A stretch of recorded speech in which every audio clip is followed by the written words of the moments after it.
ng Panginoon. Yung pinakamalakas na papuri para sa ating Diyos na buhay, Yahweh El Shaddai. Amen. Amen. Ang ating pong pagsasaluhan ay hahanguin natin sa aklat ni Juan, John verse 10, chapter 10, verse 7 to 18. Handa na po ang lahat. Pakilagay po ang ating mga kamay sa ating mga puso. Damhin po natin ang mensahe ng Panginoon. Jesus is the good shepherd.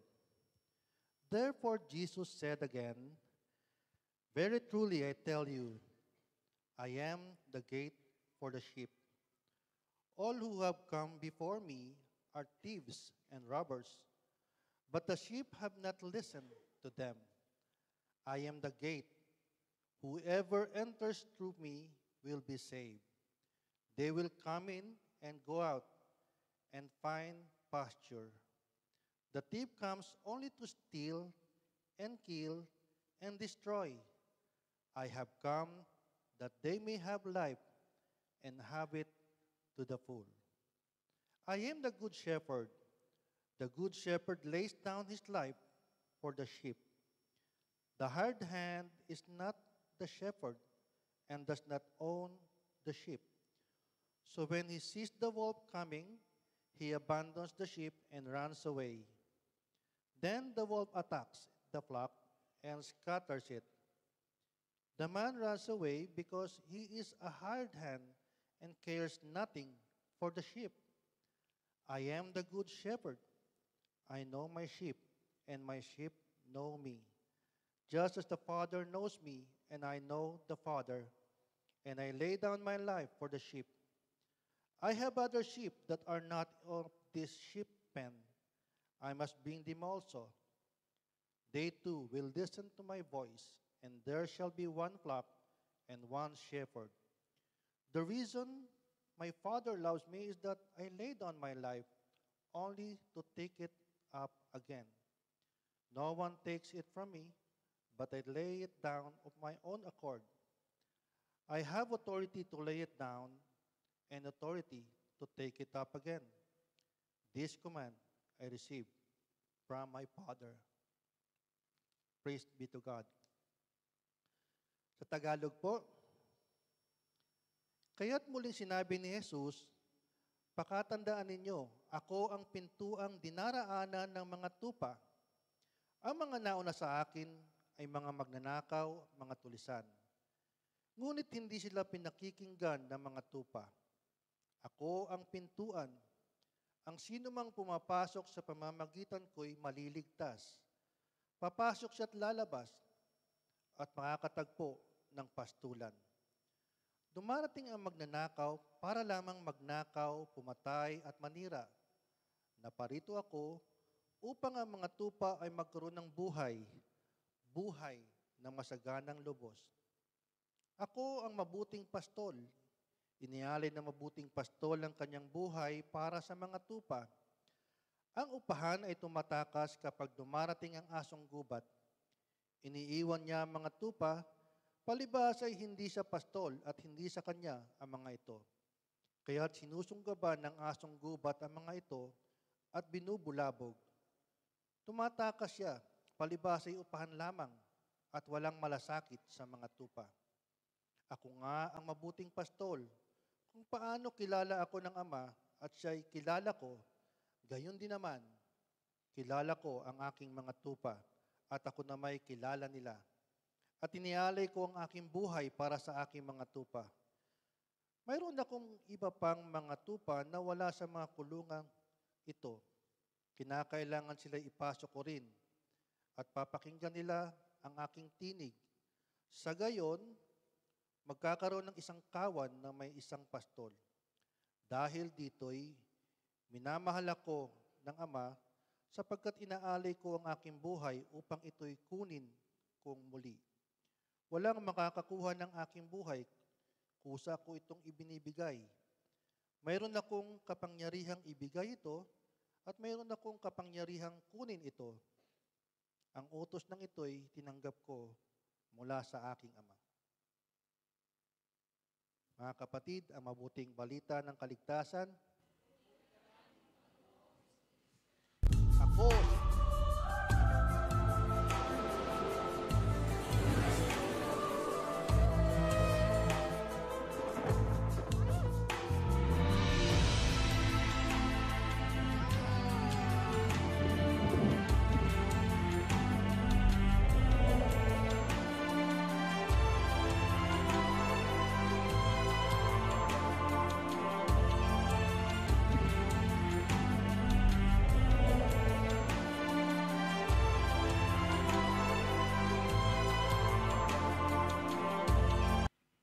si Noah ngayon. Amen. Praise God. Praise God. Praise the Lord. Ako si Noah ngayon sa mabagong panahon. Mapalad ako, hindi ako nalilimutan ng Panginoon. Yayaman ako sa tamang panahon. Ako si Noah ngayon, sa mabagong panahon. Mapalad ako, hindi ako nalilimutan ng Panginoon. Yayaman ako sa tamang panahon. Susunod ako sa utos ng ating Panginoong Diyos. Ako'y mabuting katiwala sa ating pagpapala. Susunod ako sa utos ng ating Panginoong Diyos. Ako'y mabuting katiwala sa mga bigay niyang pagpapala. Si Noah ngayon, sa mabagong panahon. Mapalad ako, hindi ako nalilimutan ng Panginoon. Yayaman ako sa tamang panahon. Ako si Noah ngayon, sa mabagong panahon. Mapalad ako, hindi ako nalilimutan ng Panginoon. Yayaman ako sa tamang panahon.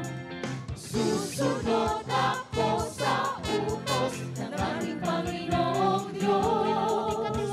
Ako'y mabuting katiwala sa mga bigay niyang pagpapala.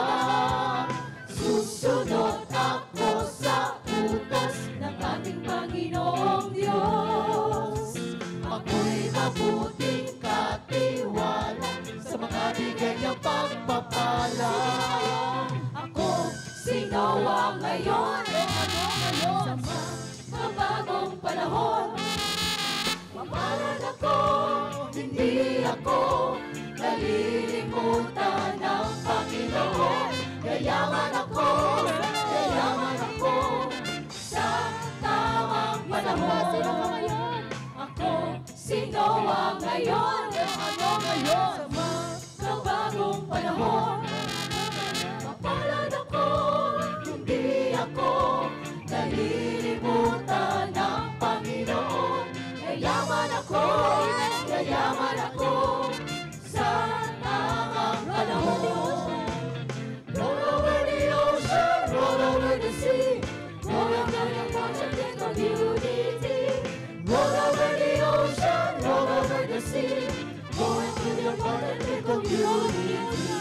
Roll over the ocean, roll over the sea, going through the water, think of unity. Roll over the ocean, roll over the sea, going through your part and think of unity.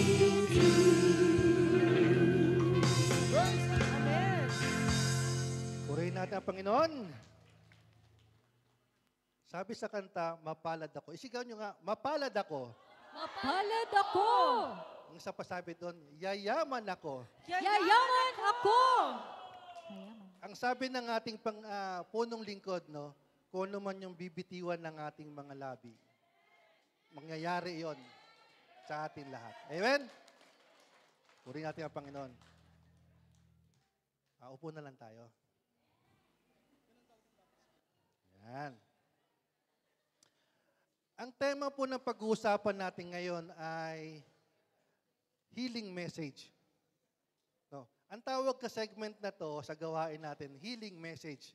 Pero ang tema ko din, healing message. No? So bakit tinawag ni Brother Mike na healing message ito? No?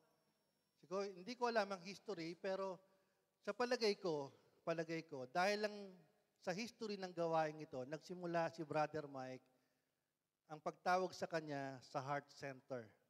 Tama? Tama po yung nakakalam. Diba? Tinawag siya nang siya ay may sakit, nang siya ay inoperahan. Dahil sa pagkakatawag sa kanya, hindi lang siya naging bahagi ng ating pagbabago, ng ating kagalingan. Dumadaloy sa atin ng himala dahil sa pagsunod ni Brother Mike. Amen? Amen. Purihin natin ng Panginoon. Dahil ito'y healing message, ang tanong ko, magaling na ba kayo? O gumaling na kayo? Magaling na. No.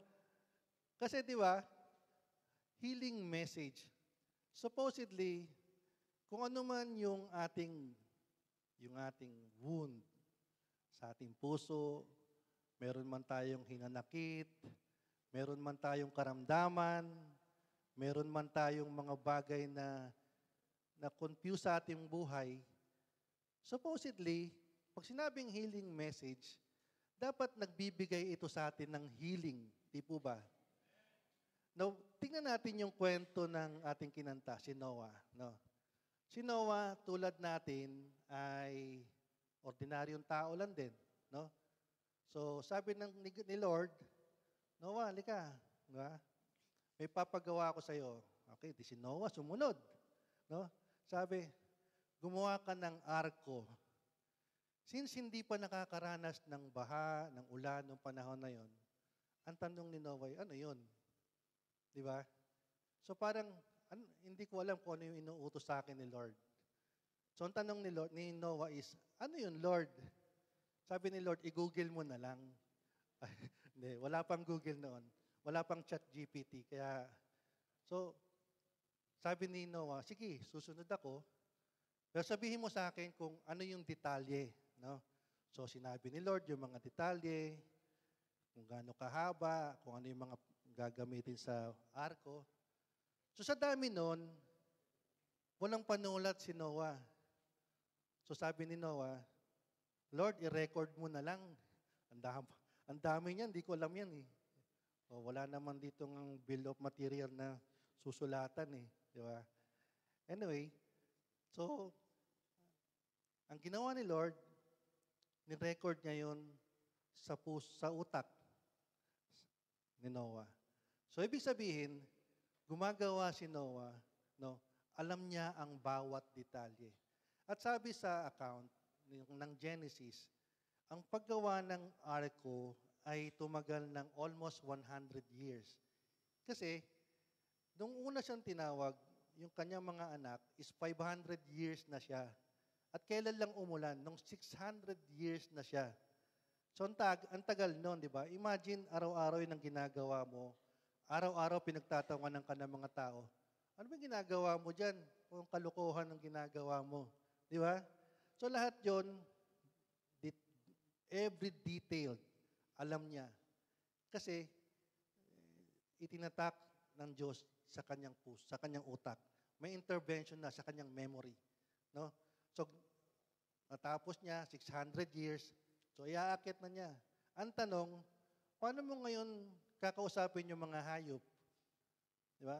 Nagkakaintindihan ba sila ng mga hayop? Elepante, akyat. Pwede ba yon? O ikaw, leon, akyat. Di ba? Imposible na nagsasalita ang leon. Di po ba? Sabi ng mga scholar, ito yung intervention ng Panginoon. Ang Diyos ang nagpaakyat ng lahat.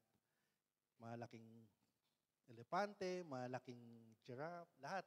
No? Pati buhaya nando doon. Wala nga lang congressman doon. Pero maraming buhaya doon. Dalawa. Well, ayan. So nandoon sila. Ang tanong, ang ulan, ang baha, tumagal ng 1 year. So paano ngayon yun? Pakakainin mo, yung baka nga lang, ang hirap hanapan ng mga napier sa loob ng 1 taon. So ibig sabihin, ang sabi ng ibang mga scholar, malamang pinatulog ng Diyos yung mga malaking hayop. So, nandoon sila, ang mga dala nilang pagkain para lang sa tao, pero yung iba doon pinatulog for 1 whole year. So, nung natapos ang baha, pinababanan sila at nag-alay si Noah. At ang sabi ng Diyos, dahil kay Noah, aalalahanin ko ang araw nito. Diba? Pag lumalabas yung baghari, aalalahanin ko. Paano ba yung tama ba yung term ko? Aalalahanin ko. I will remember. Yun na lang, remember. Yun. So, ibig sabihin, no, dahil kay Noah, dahil sa kanyang pagsunod, dahil sa kanyang pakikinig, no, hindi siya kinalimutan ng Panginoon. No? Ang sabi doon, aalalahanin siya. Kung ano man ang mararanasan niya in the future, God will remember kung lahat ng effort. Kung tayo man ay nakikinig, sumusunod, no? Yan din ang mensahe ng Panginoon sa atin. I will remember you. Kung ano yung effort na ginagawa natin sa pag-attend, sa pakikinig, sa pagsiserve kay Lord, aalalahanin ng Panginoon ang lahat ng yan. Amen? Purihin natin ang Panginoon. So, ibig sabihin, yun yung bunga ng ating pananampalataya. No? Sabi sa ating binasa, no, pumarito ang magnanakaw upang magnakaw at pumatay. At ang ganda nga din, no, tama-tama din yung kinanta kanina sa praising song, di ba? Naparito ako upang magkaroon kayo ng buhay. Buhay ng ganap at kasiyasiya. Tama, brother, no? Buhay na ganap at kasiyasiya. Ngayon, ang tanong ko ito, sa ating bang pakikinig, ano ba ang madalas nangyayari? Ano ba pinaka-common? No? Madalas, no, it's either nakikinig tayo or maaring hindi tayo nakakapakinig. Kasi meron nagnanakaw. No? Minsan, nakikinig tayo, hindi natin, naiuwi natin kung ano yung mensahe, ano yung gustong ipahatid sa atin ng Panginoon. Pero may pagkakataon talaga na sa pagiging busy, tayo ay nai-interrupt. Tayo ay ninanakawan. That's the word, ninanakawan. And therefore, yung pagpapala na kalakip ng mensahe ng Panginoon, hindi natin tinatanggap. Kaya yung healing message ngayon ay hindi na healing. Anong nangyayari?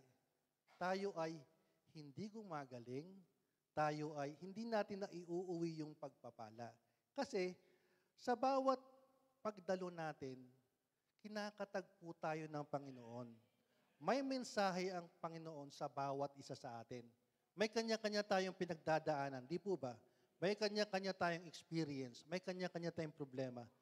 Hindi lahat ng sinasabi ng nasa harapan ay angkop sa iyo. Pero for sure, may gustong sabihin sa iyo ang Panginoon. And that's the message for today. Kailangan niyong makinig. Amen? Purihin natin ang Panginoon. Ngayon, pag sinabing healing, hindi lang to pertaining to healing ng personal or physical healing. Pag sinabing healing, ito rin yung mga wound, yung spirit natin, yung ating mga puso, yung mga pagkakataon na hindi pa tayo nakakapagpatawad, mga hindi natin nakakalimutang mga masamang alaala. Marami tayong mga bagay na madilim na kahapon. Sabi nga ng worship natin, inahon ako sa dilim. Totoo yun. Pero sa pakikinig natin, yung healing message, That is the reason kung paano tayo iniahon sa dilim sa pamamagitan ng salita ng Diyos. Amen?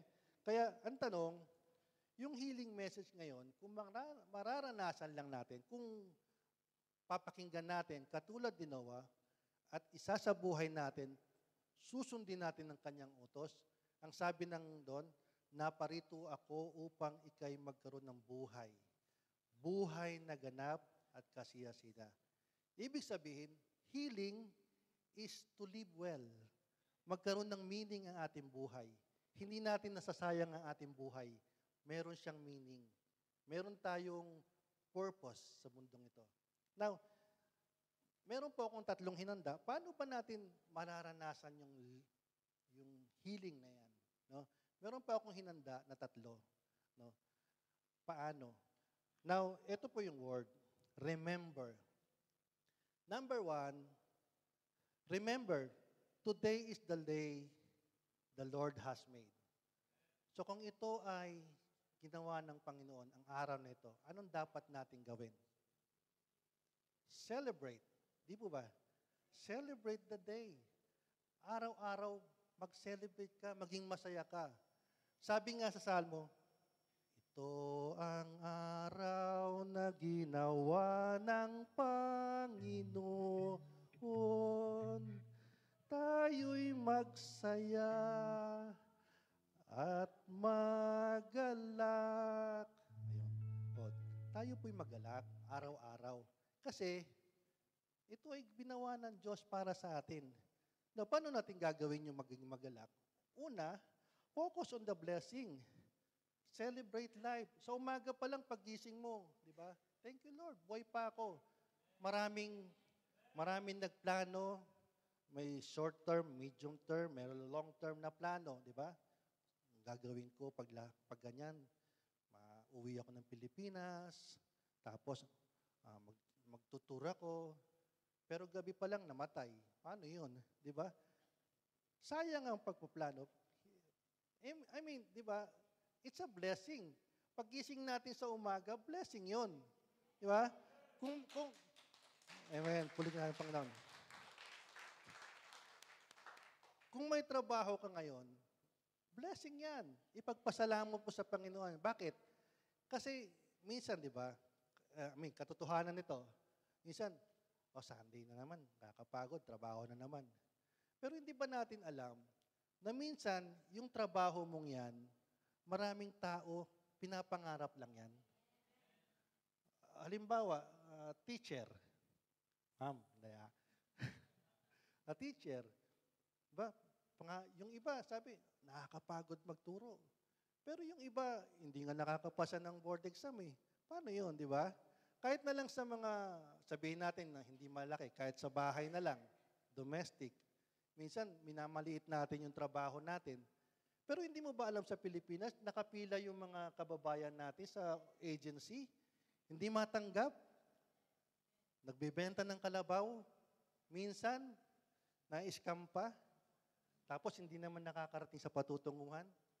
I mean, the fact that we are here, nagtatrabaho, we are blessed. Di po ba? Puri natin ang Panginoon. Kaya sa bawat araw, i-enjoy natin ang buhay. Enjoy natin yung katabi natin, enjoy our wife, enjoy natin ang ating mga asawa, ang ating anak, di ba? Katulad ko, lagi ko sinishare ito, no? Ako, ever since, lagi akong may time sa wife ko na kahit papano, hindi man ako makapag-date kami sa mamahalin, at least meron kaming 1 to 2 hours na magkakape lang, no? Sa McDonald's. Hindi, kasi kailan mo pa ibibigay yung oras na yon? Pag hindi mo na kayang lumakad? Di ba? So, I mean, simple lang yan. Buy one, take one lang yan. 7 real, 5 real. Di ba? Magagawa natin yan. Kahit sa mga anak natin, minsan galit na galit tayo, pawala-wala, di ba? Pero, enjoy natin yan. Kasi pag tanda niya, pag mga age na nagbo-boyfriend, girlfriend yan, hindi mo na mahagilap yan eh. Amen? Di ba? Kaya nga ako, ako sa aming pamilya, hindi naman ako sa hindi rin naman perfect ang aming pamilya. Hindi rin, marami din kaming problema. Pero alam mo, proud ako sa aking panganay. Kasi pag umuwi ako, dinidate niya ako. No? Kahit 20 mahigit na siya, dinidate niya ako sa kahit saan lang. Kung hindi ko makalimutan yung dinala niya ako sa Manila Bay, sa gilid. Nung binata ako, hindi pa naman ako nakakarating doon eh. Pero dinate niya ako doon, gastos niya. So, isabi, pinag-ipunan niya. So, nakaka-enjoy ng buhay. Nakita mo yung mga anak mo na kahit paano, nagsusulit sa'yo. Diba? Napakahalaga na i-enjoy natin nan. Habang bata pa, i-enjoy mo yan. Ako dati, nung bata ako, pumapasok ako doon sa laruan ng McDonald's. Kasi kalaro ko mga anak ko. Kasi pagdating ng panahon, pag mahina ka na, hindi mo na kaya yan. No? Pangalawa, live with purpose. Sabi nga, paborito ni Brother Ron, travel. Totoo naman yon, travel. Kung kaya mo mag-travel, travel. Kasi sabi ni Saint Augustine, sabi niya, the world is like a book. If you don't travel, you have just one page. Nasa isang page ka pa lang. Maraming magagandang maraming magagandang bagay na ginawa ang Diyos para sa atin. Explore. Puntahan natin kung meron tayong pera. Yun ang problema. Di ba? Katulad namin, di ba? Kahit man lang, pag umuwi ako, hindi naman kami nakakapunta ng Dubai pero makakapunta kami ng Cuyab. Or makakapunta kami ng Batangas. O kahit Quiapo. Ibig sabihin, kasama kami buong pamilya, may nararating kami. Enjoy lang. Enjoy. At napakahalaga sa buhay natin. No? Explore. Be happy. At isa pa, appreciate everything. Yung katabi mo, i-appreciate mo yan. Hindi sa lahat ng oras katabi mo yan. Amen? Amen? At isa po ang minsan,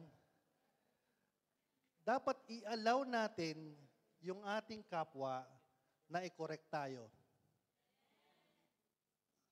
Kasi pag inalaw mo, lahat ng tao may ego yan eh.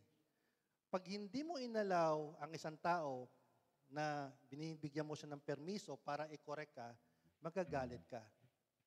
Pero pag yan na inaalaw mo, kahit paano may konsiderasyon ka. Halimbawa, brother, may kulangot ka. Siyempre, magagalit ka. Ano mo naman, brutal mo naman. O, di ba? Pero kung inaalaw mo siya, thank you. Di mo ba? Ibig sabihin, pag inaalaw mo siya, mas magaan ang pagtanggap mo doon sa correction niya. Amen? Kaya sabihin mo sa katabi mo, brother, sister, hinahayaan kitang i-correct ako. Totoo ba yan? Amen. Purihin natin ang Panginoon. No?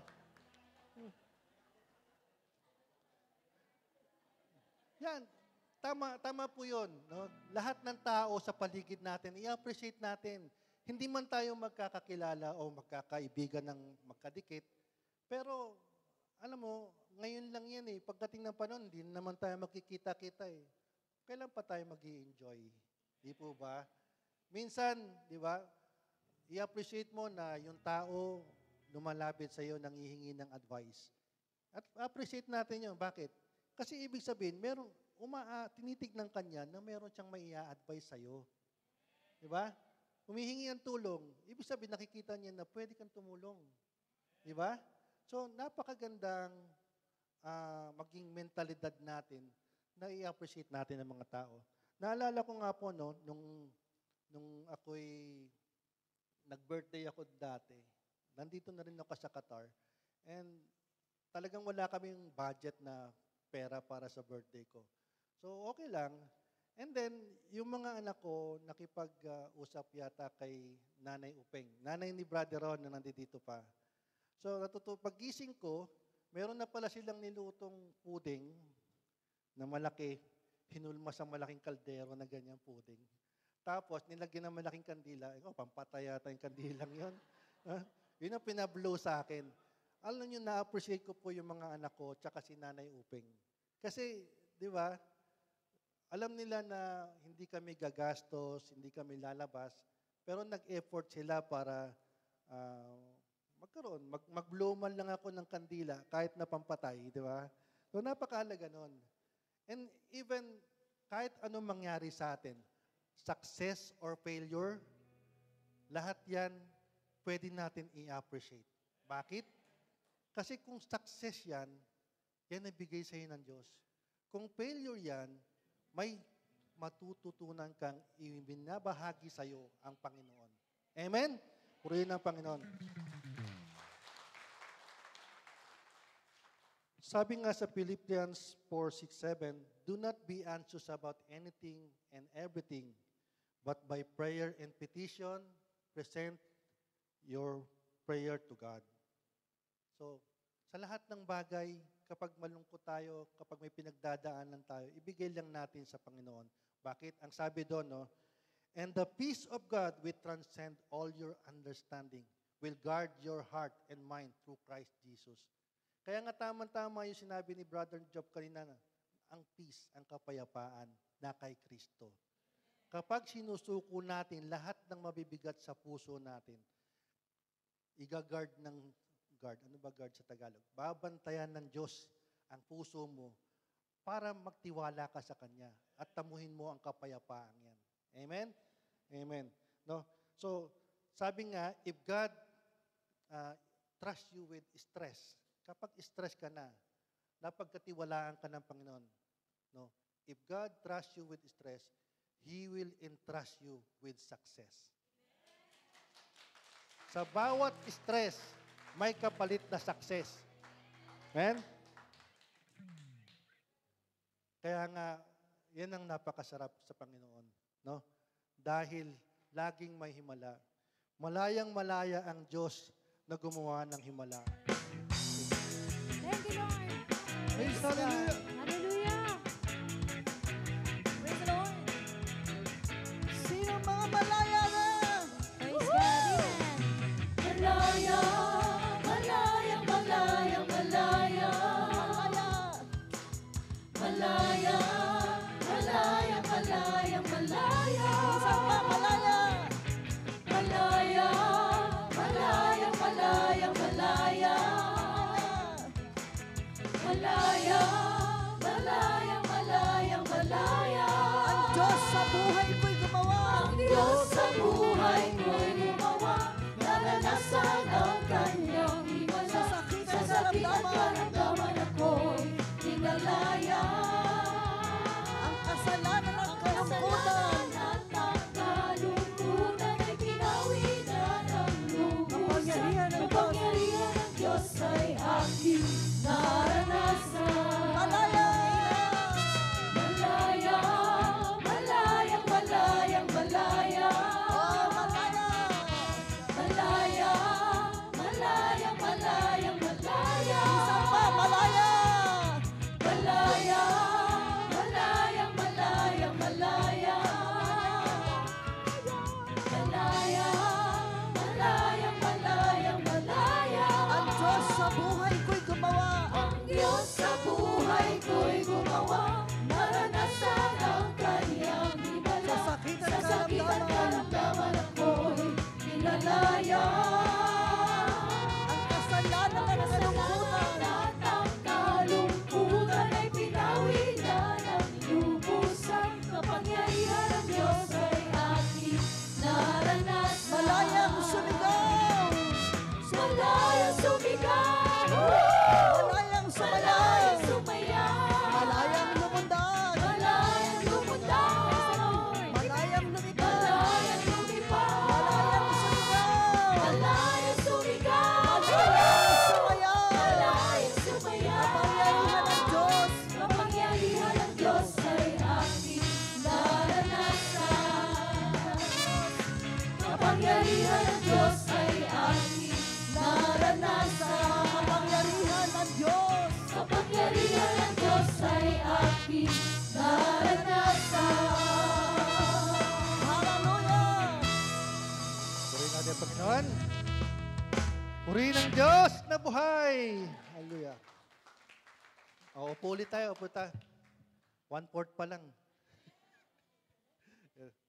Number 2, remember. Remember. No? Remember that life is full of surprises. Tama po? So, anong gagawin natin? Grow anyway. Kailangan natin lumago. May mga bagay na walang kontrol, na hindi natin makokontrol. Mga bagay na dumadating. Ang sakit, hindi natin kontrolado yan. Problema, hindi natin kontrolado yan. Kahit kamatayan nga, hindi natin kontrolado di ba? Sabihin, may mga dumarating sa buhay natin na wala tayong kontrol. Pero kailangan nating lumago. Kailangan nating maintindihan. Sabi ko nga last week, no, life is a test and a trust. No? Ang buhay ay pagsubok. No? Ang lahat na nangyayari sa ating buhay, kung alam mo yan o tinuturing mo yung pagsubok, yung mindset mo, ito'y pagsubok lang, temporary lang to. Alam ko ang Diyos, hindi ako pababayaan. Then, you need trust. Sabi nga ni Brother Eric, kapit. Di ba? Kailangan nating kumapit. Kasi nga, it's a test and a trust. Kailangan nating kumapit sa Panginoon. Di ba? Yun ang mahalaga. Sabi nga ng paboritong verse ni Brother Mike, 1 Corinthians 10:13, wala pang pagsubok na hindi dumating sa inyo, na di naranasan ng ilan.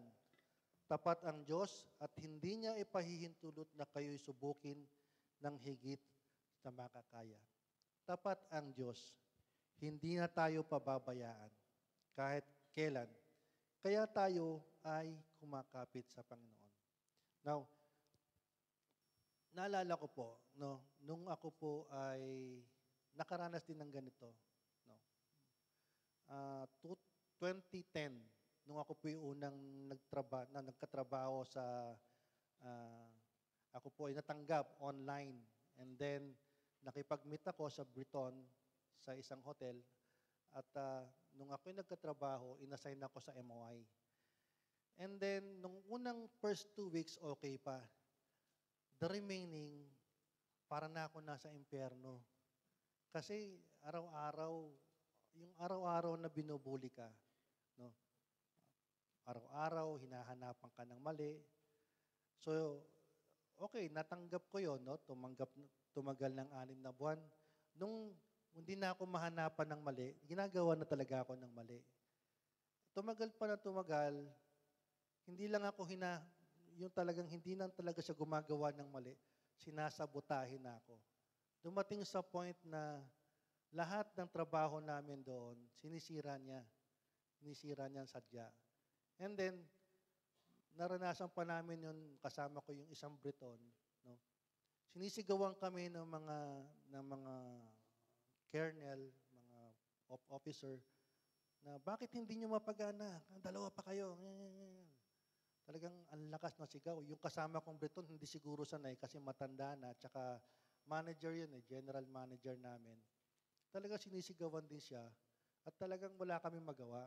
At pinatawag yung taong naninira sa akin.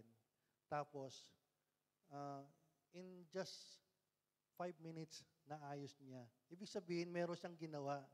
Meron siyang binura. No? Alam nyo, for 1.5 year, mga ganon, araw-araw ako na dyan sa adoration. Nangihingi ng tulong kay Lord. Sabi ko, parang hindi ko kaya. Talaga, ang hirap-hirap. Minumura ako and gusto kong lumaban pero iniisip ko, gusto ko pang kunin ng anak ko pagtitsagaan kita.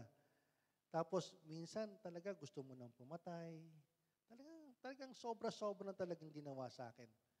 Pero alam niyo po, kapag naranasan niyo pala yon, no? Kapag naunawaan natin na ang lahat ng bagay ay pagsubok, meron pala tayong matututunan. Ano pong una kong natutunan? Na walang lingkod ang kanyang pinababayaan. Amen? Pag naglingkod ka sa Diyos, hindi maaring hindi kanya tutulungan. At alam niyo yung pangalawa. Ang pangalawa, anumang bagay na humahadlang sa blessing ng Panginoon, aalisin ng Panginoon. Inalis po siya doon. Dahil after ng ilang buwan, may nakakita sa kanya na sinabutahin niya, buti na lang hindi siya pinakulong. Mabait pa rin yung company namin sa UK. Ang sabi, mag-resign ka na lang kaysa ipakulong ka dito. Talagang nakita. So, ganun kabuti ang Panginoon. Yung mga bagay na humahadlang sa'yo, kaya ngayon, yung mga bagay na humahadlang sa promotion nyo, bagay na humahadlang sa blessing nyo, sa lahat sa atin, yung mga bagay na yan, aalis ng Panginoon yan. Upang dumaloy sa atin ang pagpapala ng Panginoon. Amen? Yun. At ang isa pa, no? At itong maganda, ang sabi nga sa Revelation ba yun? Papahirin niya ang ating mga luha. Every time na umiiyak ka na sa Panginoon, iko-comfort ka niya para makayanan natin ang lahat ng pagsubok sa ating buhay. No? At siyempre, pag nangyari yun, pinapatatag tayo at lumalago tayo. Yun ang mahalaga dun eh, yung lumalago. Kasi hindi pwede naka-stick lang tayo sa mga pagsubok, pero wala tayong natututunan. Sayang. Paulit-ulit ang pagsubok. Nangyari na noon, nangyari pa ngayon, pero anong naiwan sa atin? Di ba dapat yung aral? Kung ano yung aral ng pagsubok noon, mangyayari pa din ngayon. Alam mo dapat na ito'y temporary lang, ito'y pagsubok lang, nangyari noon, mangyayari ngayon, masosolve ko ngayon dahil may Kristo ako ngayon. Amen? Sabi nga in 2 Peter 3:18, grow in the grace and knowledge of our Lord, Savior, Jesus Christ. Kailangan natin lumago. Mahalaga yon. Kailangan natin lumago upang maging masaya sa buhay na ito. Hindi tayo pwede pa baby-baby lang, na hindi na yung kumbaga, lagi lang tayo inuunawa. Dapat matuto rin tayong umunawa. Amen? On number 3, remember to invest in relationship. So, paano ito nag-i-invest sa relationship? Love in any way. Kailangan natin magmahal, no? Life is all about relationship. A relationship to God and relationship to our neighbor. Kaya nga yung commandment, di ba, it reduced to 2. Ang sabi sa Luke 10:27, you shall love your God with all your mind, with all your heart, with all your soul, with all your strength. Tama ba ako? Nabubulol ako sorry. And love your neighbor as yourself. Mahalin natin ang Diyos at mahalin natin ang ating kapwa. Ngayon, paano? Paano natin mamahalin ang ating kapwa? Diba? Hindi naman sinabi ng Diyos, ang mahalin mo lang yung mga mababait. Paano yung hindi mababait? Ang mahalin mo lang, kung hindi, paano naman yung mga nagpe-persecute sa'yo? Paano naman yung mga tumitira sa'yo na katulad na nangyari sa akin? Dapat ba hindi ko sila mahalin? Diba? So, napakahirap. Sabi nga ng nabasa ko, may mga taong EGR, extra grace required. May mga taong kailangan ng mas matinding pasensya para maunawaan mo. Pero yun yung mga taong yun, pag yun ang natutunan mong mahalin, sigurado yun, pagpapalain ka ng Panginoon. No? Sabi nga, di ba, Matthew 5:44, love your enemies and pray for those who persecute you. No? So, paano ba natin mamahalin yung ating kaaway? Una, dalawa po yan. No? Kailangan natin ng decision and discipline. Decision. Kapag hindi ka nagdesisyon, kapag hindi ka nag-decide, no, walang mangyayari. No? Pag halimbawa, kaaway, galit ako sa'yo. Kung hindi ako magdi-decide na lumapit sa'yo, kausapin ka, walang mangyayari. Hindi ko magagawa yung mahalin ka. Pangalawa, discipline. Kasi, hindi naman sa lahat ng oras may mood tayo. Di ba? Pwede ngayon, o pwede gagawin ko. Sige, okay. Bati tayo ngayon. Bukas, di ba? So, pag decision without discipline, wala yon. Walang patutunguhan yon. No? Hanggang plano lang yon. Pero pag discipline without decision, mas lalo, di ba? Wala tayong direksyon. Walang direksyon yung pagmamahal na para sa tao, na pagbibigay ng pagmamahal sa tao. Pero pag nagdesisyon tayo at dinisiplina natin ang ating sarili na, Lord, mamahalin ko siya no matter what. Kasi minahal mo ako. Hinango mo ako sa putik, Lord, katulad niya, marumi rin ako. So, ibig sabihin, no, bilang pagtanaw ng utang ng loob sa iyo, Panginoon, mamahalin ko rin ang aking kapwa. Amen? Puno natin ang Panginoon.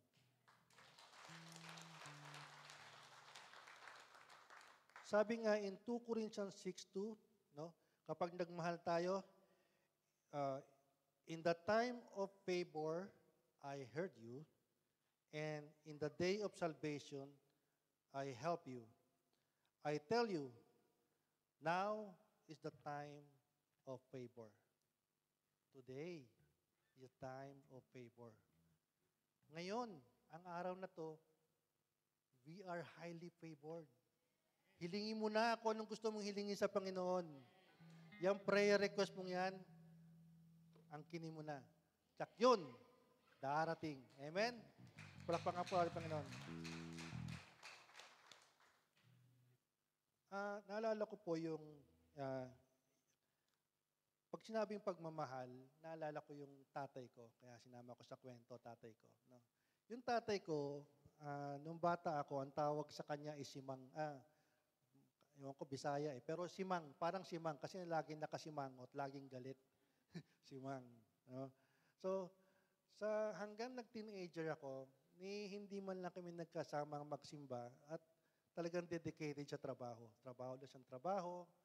Tapos hanggang, alam niyo yung hindi mo makausap. Tapos minsan, magagalit pa yan sa akin. No? Pag halimbawa, nagkakamali ako. Anong araw ngayon? Oh, nagkakamali ka naman. Yan. Anong ginawa mo? Yan. Magsimba ka, demonyo ka naman. Gaganon ako.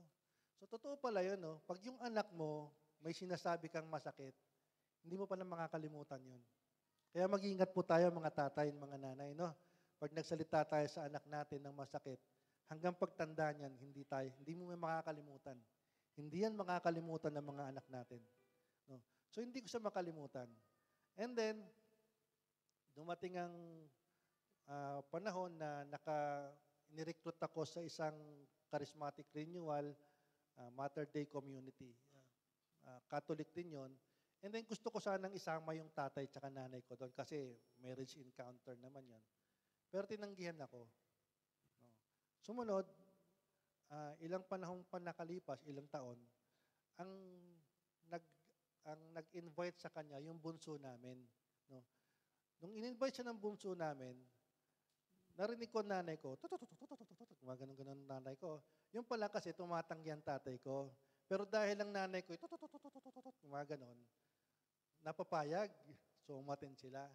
Alam niyo po, nung umatin siya, umikot po ang kanyang ugali, 360 ba? 180? Ano bang tama? 180 lang. 180. Umikot po ang kanyang ugali ng 180. Siya po'y naging mabait. And then, naging mapagmahal siya and nag-lay minister siya. Nung nag-lay minister na siya, yun, dumami yung mga kaibigan niya, yung lumalapit sa kanya, mangungutang. Pag hindi niya kayang pautangin, siya yung magagarantor, kaya kami maraming utang dahil sa tatay ko. Yun, ginagarantoran niya. Alam niyo yun, mula sa walang kaibigan hanggang sa madaming kaibigan. Nung namatay siya, doon ko nakita, sabi ko, ang galing din ng tatay ko, no? Sa maikling panahon, No? Ang daming nakiramay sa kanya, buong jeepney yata yun ng ano, at saka buong tricycle toda, at saka yung mga nasa namin, barangay namin. Ang dami. So, ibig sabihin, may magandang pinakita yung tatay ko, no, na pagmamahal. Nag-invest siya sa relationship, no, na kahit papano, bumawi siya na nung una, hindi siya malapitan, pero bago siya namatay, nagkaroon siya ng maraming karelasyong kaibigan. At napakahalaga po sa atin mga bagay na yon.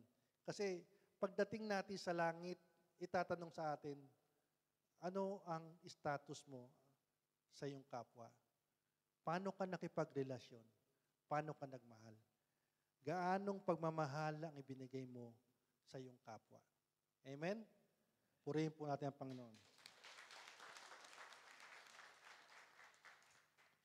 So, kaya po, no, pag sinabing sa tatlong yon, no, kailangan natin magmahal, kailangan natin lumago, at kailangan natin maging masaya. No? Yung tatlong yon, kapag meron tayo, magiging ganap at kasiya-siya ang buhay natin. At wala namang ibang makakapagbigay sa atin yan, kundi si Jesus, si Kristo. No? Kaya nga, ang healing is not about yung kung ang tawag nito, it's not about physical healing lang.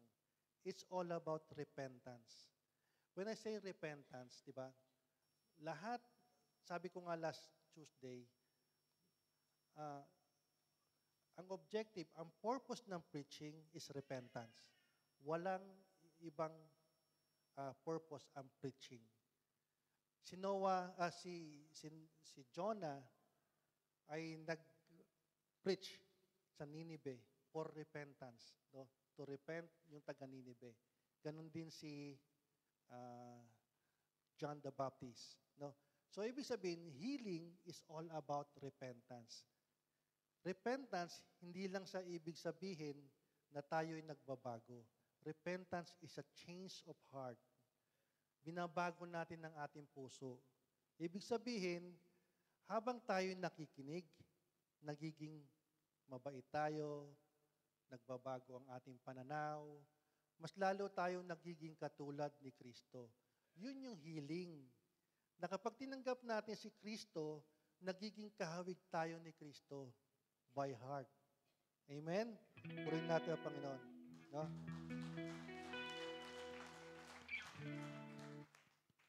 Kaya nga, no, tulad ni Noah, kapag tayo'y nakinig tayo, at tayo'y sumunod sa ating Diyos, tulad ni Noah, no, magkakaroon din tayo ng buhay na ganap at kasiya-siya. No? Tumayo na po lahat. No?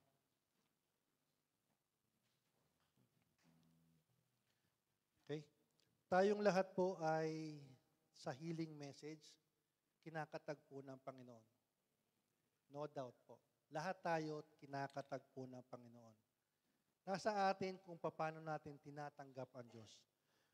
Patuloy siyang nangungusap sa bawat isa kasi iba't iba ang karanasan natin, iba't iba ang pangangailangan natin, iba't iba ang ating pagkatao. Pero ang Diyos, kinakatagpo tayo base kung ano ang pagkatao natin. No? Kung ano ang pangangailangan mo, kinakatagpo ka ng Diyos yan. At napakahalaga na malaman natin, na maintindihan natin, na sa bawat pagdalo natin, ang Diyos ay kasama natin. Amen?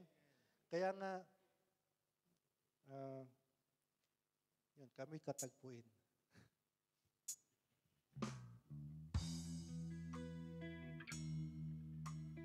Panginoon,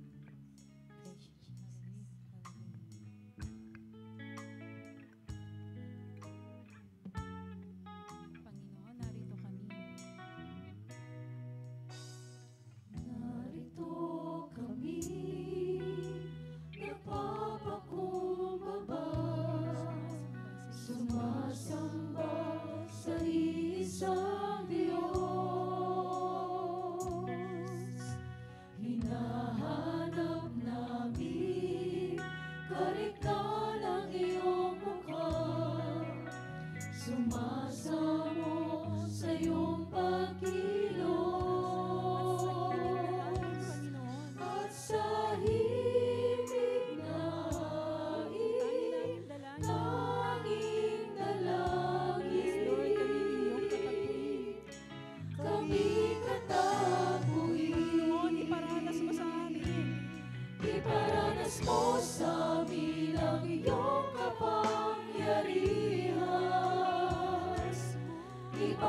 Ipamalas mo sa amin ang iyong kalwalhatian, hanggang ang aming kaluluwa'y mapuspos ng lubusan, at sa aming kalagitnaan ay bumaba ang kalangitan. Dakila ang iyong ngalan. Panginoon, kung saan ka kami po ay narito. Narito kami, Nagpapakumbaba sa iyong harapan. nagpapakumbaba, sumasamba sa isang Diyos. Hinahanap namin kaligtan ang iyong mukha, sumasamo sa iyong pagkilos, at sa himig na hain, tanging dalangin, kami katakuin. Iparanas mo sa amin ang iyong kapangyarihan, ipamalas mo sa amin ang iyong kalwalhatian, hanggang ang aming kaluluwa'y mapuspos ng lubusan, at sa aming kalagitnaan ay bumaba ang kalangitan. Dakila ang iyong ngalan. Yes, Lord. Salamat, Panginoon. Dakila ang iyong ngalan, Panginoon. Naniniwala kami, Panginoon, na kasama ka namin ngayon. Kinakatagpo mo kami. At umaasa kami, Panginoon, na sa bawat panalangin, sa bawat problema na meron kami, sa bawat bigat ng puso namin, Lord, kinakatagpo mo kami. Kumikilos ka ngayon sa aming buhay, Lord. Hindi mo kami pinababayaan. Lord, wala kaming may bibigay sa iyong kung anuman, kundi ang aming pagtitiwala, kundi ang aming pagmamahal, O Lord. Turuan mo kaming magmahal ng aming kapwa. Turuan mo kaming paano maglingkod sa iyo, Panginoon, nang may kababaang loob. Lord, wala kaming may babalik sa iyo, kundi ang aming pagmamahal. Abutin mo po ang bawat isa, O Lord. Abutin mo ng iyong mapagpala at mahimalang kamay. At naniniwala kami, Lord, na sa araw na ito, bubuhos ang iyong pagpapala. Bubuhos ang iyong himala. Ang kagalingan ay uuwi namin sa araw na ito. Salamat, Lord. Salamat.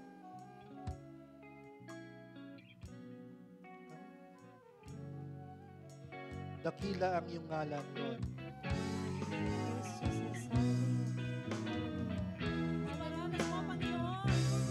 Iparanas mo sa amin ang iyong kapangyarihan, ipamalas mo sa amin ang iyong kalwalhatian, hanggang ang aming kaluluwa mapuspos ng lubusan, at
Panginoon.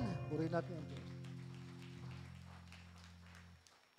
Ating po'y labas ang ating mga prayer requests. Ang lahat ng mga passport, mga dokumento na gusto nyong taas sa Panginoon. Agua Abilina, sandwich, meron ba na? O barbecue, asin, kung ano. Lahat ng pwede nating itaas sa Panginoon, itaas natin. Dahil naniniwala tayo, no, ang tinataas natin sa Panginoon, ang lahat yan pagpapalain ng Panginoon. Kung ano man yung minimithi natin dyan sa prayer request na yan, sa mga tinataas natin, matutupad yan. Ayon sa ating pananampalataya. Amen? Dakilang Diyos, mahabagin at mapagmahal na Ama.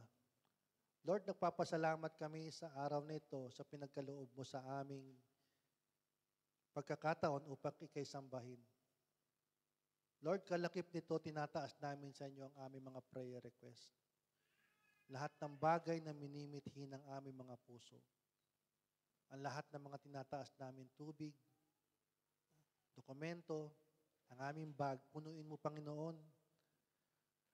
Sabi nga kay Noah, yayaman kami. Lord, inaangkin namin na yayaman kami. Mapalad kami, Lord. At inaangkin namin na pagpapalain mo kami. Kaya, Lord, wala kaming ibabalik sa iyong kundi ang taus-pusong pasasalamat dahil kami tagumpay na. Sa pangalan ni Kristo Jesus na aming Panginoon. Amen and amen. Salamat.